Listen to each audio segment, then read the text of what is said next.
അതോ പോക്ക് നിൽക്കാതെ അവനെ രണ്ടുകാലും തള്ളി എടുക്കണ. Thank you. അടുത്തതായി മലയാള സിനിമയിലെ വില്ലനായെത്തി പിന്നീട് നായകനായി മാറിയ ശ്രീ ഇന്ദ്രജിത്ത്. നീയാണ് മീശ മാധവൻ എന്ന ആ മീശ എന്ന് വിളിച്ചു കൊള്ളാം, സ്റ്റൈലൊക്കെ ഉണ്ട്. നാളെ വരുമ്പോ ആ മീശ അവിടെ കാണരുത്, വടിച്ചോണ്ട് വേണം. Thank you. അടുത്തതായി മലയാള സിനിമയിലെ പപ്പു.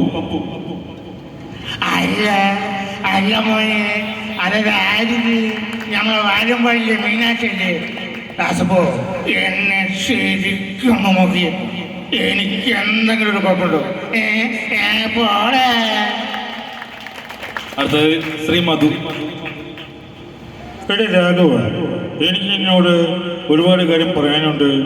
ആ രാഘവമ്മയുടെ മകള് പറയാൻ എന്തിനാണ് നീ നടക്കുന്നത്? നീ നടന്ന എന്റെ രണ്ടു കാലം തല്ലുകൊടുക്കുന്ന പട്ടി. അത് ലാസ്റ്റ് ഒരു താരത്തെയും കൂടി അനുകരിച്ച് നിർത്തുകയാണ്. മാമുക്കോയ. വാസന ഒച്ചുള്ള അന്താരം അതുപോലെ വാപ്പ് വെച്ചു. Thank you.